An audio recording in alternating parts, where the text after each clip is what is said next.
کہا جاتا ہے کہ یہ جو زندگی ہے نا، یہ نااہل لوگوں کے لیے یعنی ایڈیٹس کے لیے، بے وقوفوں کے لیے جنت ہے، لیکن یہ دنیا اور یہ جو زندگی ہے، یہ جو ذہین لوگ ہوتے ہیں یا جو کچھ کر گزرنے والے لوگ ہوتے ہیں، ان کے لیے یہ دنیا بہت ٹف ہے، بہت مشکل ہے۔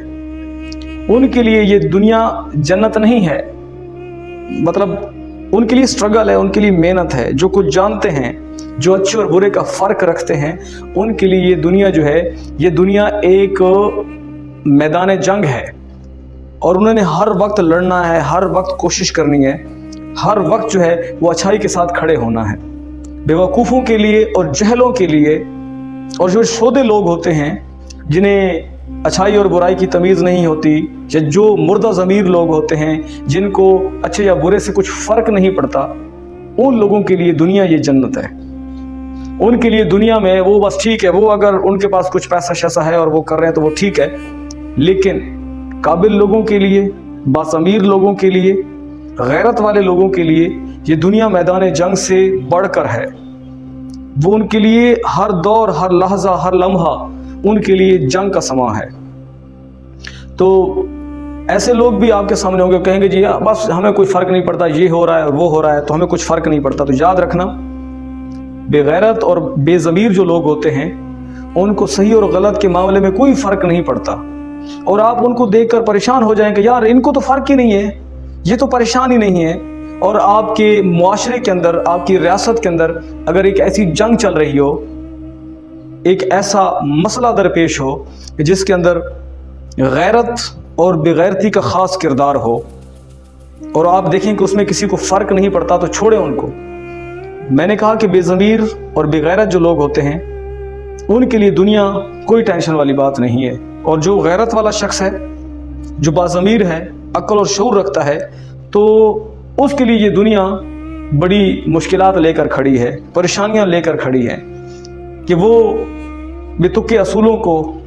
ناانصافیوں کو اور ظلم کو گوارا نہیں کرتا، برداشت نہیں کرتا، ریزسٹ کرتا ہے، مزاحمت کرتا ہے، تو اس کے لیے یہ دنیا پریشانی کا باعث ہی رہے گی۔ اور یہ دنیا ہی امتحان گاہ ہے، اس لیے اللہ نے اس دنیا کو کیا کہا کہ یہ دنیا امتحان گاہ ہے۔ اس دنیا کا حساب و کتاب لیا جائے گا آپ سے، اور حساب و کتاب یہی ہے کہ آپ کا ضمیر اور آپ کا مزاج اور آپ کی غیرت کسی چیز کو تسلیم نہیں کرتی اور آپ اس کے لیے مزاحمت کر رہے ہیں،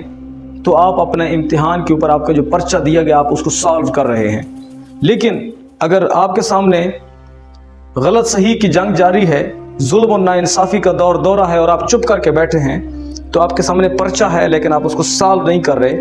آپ رزلٹ میں فیل ہو جائیں گے، اور فیل ہوں گے آپ قبر والے دن، جب اللہ نے کہنا ہے کہ میں نے امتحان کے لیے بھیجا تھا، میں نے صحیح اور غلط تمہارے مزاج، تمہاری فطرت کے اندر رکھا تھا،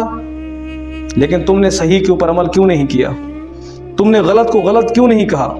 اور ایمان کا سب سے کمزور جو درجہ ہے، ایمان کا سب سے کمزور درجہ ہے، پیارے نبی صلی اللہ علیہ وآلہ وسلم کا فرمان ذیشان ہے کہ اگر برائی کو دیکھو اور برائی کو دل میں برا جانو تو یہ کمزور ترین ایمان ہے۔ آپ برائی کو دیکھیں اور برائی کے اوپر تالیاں بجائیں تو پھر، اور اپنے آپ کو ایماندار بھی کہیں، آپ ناانصافی اور ظلم کو دیکھیں